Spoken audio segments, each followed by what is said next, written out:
से रस अध्याय पर चर्चा करेंगे। तो चलिए हम रस विषय के विषय में समझते हैं और जानने का प्रयास करेंगे कि रस क्या है और यह काव्य में किस तरह से उपयोगी होता है। तो सर्वप्रथम हम एक संस्कृत का श्लोक आपके स्क्रीन पर दिख रहा है, उसके विषय में जानेंगे। तो श्लोक है, वाक्यम रसात्मकम काव्यम, अर्थात कि रस को काव्य की आत्मा कहा जाता है।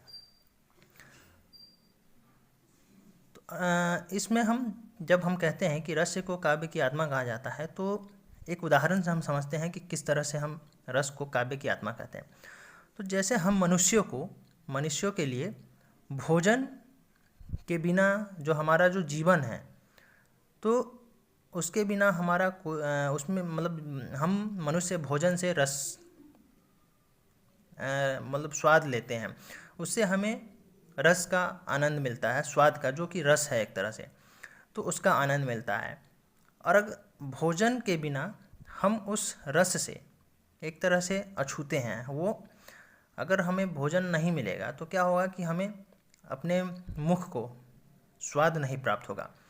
ठीक उसी प्रकार जो रस विहीन काव्य है वह काव्य नहीं है।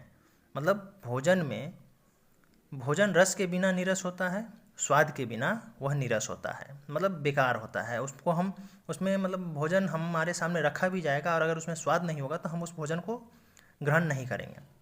ठीक उसी प्रकार अगर काव्य में रस नहीं होगा तो हम काव्य को पढ़ना या सुनना बिल्कुल भी पसंद नहीं करेंगे, और वह काव्य हमें एकदम सा नीरस लगेगा और हमें वह एक तरह से बोर करेगा। तो जो भोजन के लिए जिस तरह स्वाद आवश्यक है, तो उसी तरह से काव्य के लिए रस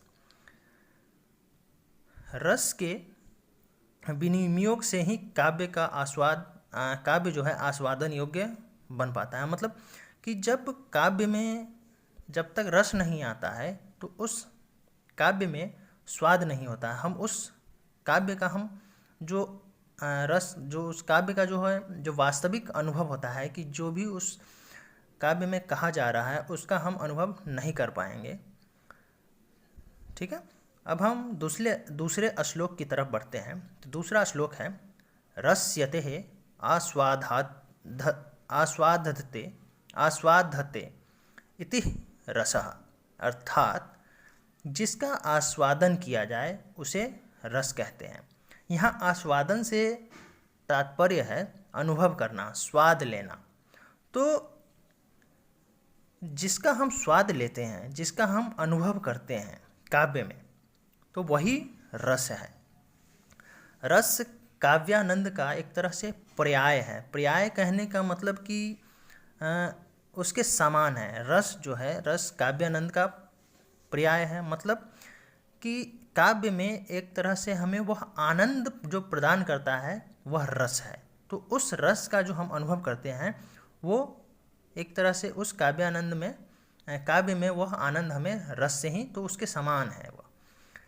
काव्यानंद को एक तरह से ब्रह्मानंद सहोदर, मतलब कि जो ब्रह्मा के पास पहुंचने का, उसके सहोदर, उसके पास पहुंचने का एक माध्यम माना गया है। मतलब कि जो काव्य में अगर आपने रस का आनंद ले लिया, उस रस को अच्छी तरह से समझ लिया और उस रस की आपने प्राप्ति कर ली, तो इसका यह अर्थात हुआ कि आपने उस ब्रह्मा को, जो परम ब्रह्मा है, जो ईश्वर है, उसको आपने प्राप्त कर लिया है।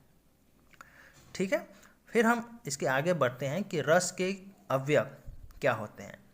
तो रस के अवयव के विषय में जानने से पहले हम एक श्लोक पे आते हैं, और यह श्लोक भरत मुनि, मतलब जो रस के जो प्रख्याता थे, जो महान विद्वान, जिन्होंने रस की उत्पत्ति की, तो उन्होंने एक श्लोक लिखा है, और इस श्लोक के माध्यम से ही रस की उत्पत्ति हुई है। और यह जो रस की उत्पत्ति इन्होंने की है, तो इनका जो सबसे प्रसिद्ध पुस्तक है नाट्यशास्त्र। तो उस नाट्यशास्त्र के माध्यम से इन्होंने दर्शाया है कि रस क्या है और रस किस तरह से हमें कोई भी साहित्य हो या कोई भी काव्य हो, उसका आनंद लेने के लिए हमें विवश करता है, और उसमें हमें एक तरह से विलीन हो जाने के लिए उत्साहित करता है। तो चलिए हम श्लोक की तरफ बढ़ते हैं। तो श्लोक है, विभावानुभाव व्यभिचारी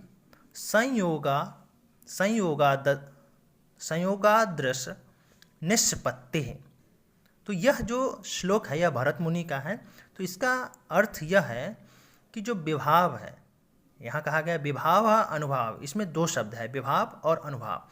उसके बाद है व्यभिचारी, तो ये तीसरा शब्द है। तो इन्होंने कहते हैं कि विभाव, अनुभाव और व्यभिचारी भाव, तो इन तीन शब्दों के, इन तीन चीज़ों के मिलने से, भाव के संयोग से, मतलब मिलने की, जुड़ने से रस की निष्पत्ति होती है, अर्थात रस बनता है। तो जो विभाव है, अनुभाव है तथा व्यभिचारी भाव, इन सभी के मिलने से रस की उत्पत्ति होती है, रस की प्राप्ति होती है। इसके बाद हम आते हैं स्थायी भाव। तो स्थायी भाव क्या है? तो अस्थायी भाव जो है वह रस का एक तरह से प्रधान भाव है। स्थायी भाव को हम रस में प्रधान भाव कहते हैं। यह वैसा भाव है जो चिरकाल तक, मतलब कि चिरकाल कहने का मतलब उस समय तक जो मतलब बहुत लंबा समय एक तरह से, तो चिरकाल तक हृदय में विद्यमान रहता है। मतलब कि जो रस है, जो भाव है, वो जब हम किसी भी रस की आस्वादन करते हैं तो उस रस का जो भाव है वह हमारे हृदय में वो बहुत लंबे समय तक विद्यमान रहता है, अर्थात कि हमारे हृदय में बहुत लंबे समय तक वह बस जाता है, और उसी भाव को स्थायी भाव कहते हैं। स्थायी भाव की जो संख्या है वह 9 मानी गई है। जो रस में जो महत्वपूर्ण बिंदु होता है वह स्थायी भाव होता है, और इन्हीं स्थायी भाव की वजह से जो रस की जो महत्वपूर्णता है वो बढ़ जाती है। तो जो रस की जो स्थायी भाव की जो संख्या है वो 9 मानी गई है। अस्थायी भाव ही रस का आधार माना गया है। मतलब ये जो जितने जो 9 जो अस्थायी भाव होते हैं, इन स्थायी भावों के द्वारा ही रस की उत्पत्ति हुई है। मतलब ये अगर स्थायी भाव ना हो तो एक तरह से हम कह सकते हैं कि रस की कल्पना भी नहीं की जा सकती है। मतलब हम रस के विषय में सोच भी नहीं सकते हैं। तो जो ये जो स्थायी भाव हैं उसी को के आधार पर रसों की संख्या भी हम 9 मानते हैं। तो जो ये स्थायी भाव है जिसकी चर्चा हम आगे करेंगे, तो ये जो स्थायी भाव हैं उन्हीं के आधार पर रस की भी संख्या 9 निर्धारित की गई है। जबकि अलग अलग विद्वानों ने रस की संख्या पर भी मतभेद रहा है, मतलब विवाद रहा है कि किसी ने इसको 8 भी माना है और किसी ने 11 भी। अब जैसे भरत मुनि ही है, जो उनका जो नाट्य शास्त्र पुस्तक है जिसमें इन्होंने नाटक से ही रस की उत्पत्ति की है, तो उस जो नाट्य शास्त्र में इन्होंने रस की जो संख्या बताई है वो 8 बताई है। वहीं कई विद्वान जो हैं रस की संख्या 11 भी बताते हैं। तो बेसिकली मतलब सामान्यतः हम कह सकते हैं कि इन जो विवाद में हम न पड़ते हुए जो मुख्य तौर पे जो अलग अलग विद्वानों की जो विवाद है उससे हम बचते हुए जो एक आधार जो मूलतः रखा गया है स्थायी भाव के आधार पर, वो उसके आधार पे हम रसों की संख्या 9 मानते हैं, और हम इन 9 रसों की ही चर्चा करेंगे। और इस जो अस्थायी भाव के आधार पर जो 9 रस की संख्या बताई गई हैं उसे हम नवरस भी कहते हैं। तो इस तरह से जो स्थायी भाव है उस अस्थायी भाव के आधार पर रसों की पूर्ण संख्या 9 मानी गई है, और इस के नवरस भी कहा जाता है। जो 9 स्थायी भाव हैं उन 9 स्थायी भाव की संख्या आपको अपने स्क्रीन पर दिख रही हैं। इन स्थायी भावों की जो पहला स्थायी भाव है वह रति है, और रति को एक तरह से हम प्रेम की संज्ञा भी देते हैं। इसे प्रेम भी कहा जाता है। इसके अलावा जो दूसरा स्थायी भाव है वह है हास। हास का तात्पर्य है हंसना। मतलब वैसा काव्य या वैसा साहित्य जो पढ़ने के बाद पाठक के मन में एक तरह से उसको हंसा दे। मतलब कई कविताएं इस तरह की होती हैं जिसको पढ़ने के बाद आपको एकदम से हंसी आ जाएगी, तो उसे ही हम हास कहते हैं। यहाँ पर हास का हम एक उदाहरण भी लेते हैं। तो हास का उदाहरण है, तंबूरा ले मंच पर बैठे प्रेम प्रताप, साज मिले 15 मिनट, घंटा भर आलाप, घंटा भर आलाप, राग में मारा गोता। ध्यान से सुनिएगा। धीरे धीरे खिसक चुके थे सारे श्रोता। मतलब कि जैसा कि ये जो काव्य है, इसको पढ़ने के बाद आपको स्पष्ट रूप से कहीं ना कहीं आपके मन में एक तरह से हंसी आ रही होगी। तो ये उस हास्य का ही एक उदाहरण है। तो इसमें ये कहते हैं कि किस तरह से एक व्यक्ति है प्रेम प्रताप नाम का, वो अपना जो एक वाद्य यंत्र है तंबूरा, उसको लेकर बैठ गया है मंच पर, और मंच पर बैठ गया है। अब मंच पे जब गया है तो उसके पहले अपना पूरा अभ्यास किए जा रहा है। मतलब आलाप जो, मतलब कोई भी जो संगीतकार होता है, जब वो मंच पर जब प्रस्तुति देने जाता है तो उसके पहले क्या करता है कि वो अपनी साजों को, मतलब जो भी उसके जो सुर होते हैं, जो लय ताल, इन सब की जब अभ्यास एक बार करता है, जो एक तरह से आखिरी परफॉर्मेंस देने से पहले। तो वही कह रहे हैं कि इसमें वो पूरा परफॉर्मेंस से पहले पूरा अभ्यास कर रहा है।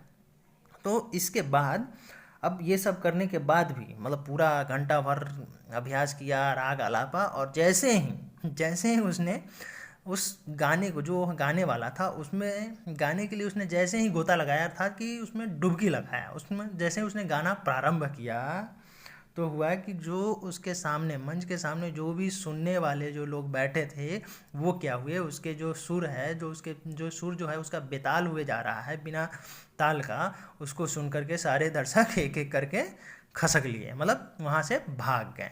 तो इस तरह से ये हास का उदाहरण है। इसी तरह से अगला अस्थाई भाव है शोक, फिर है उत्साह, क्रोध, भय, जुगुप्सा, विस्मय अर्थात कि आश्चर्य। वैसा काव्य जिसको पढ़ने के बाद हमारे मन में एक आश्चर्य की स्थिति उत्पन्न हो जाए, मतलब आश्चर्यचकित भाव का उत्पत्ति हो जाए। तो इस तरह से ये है।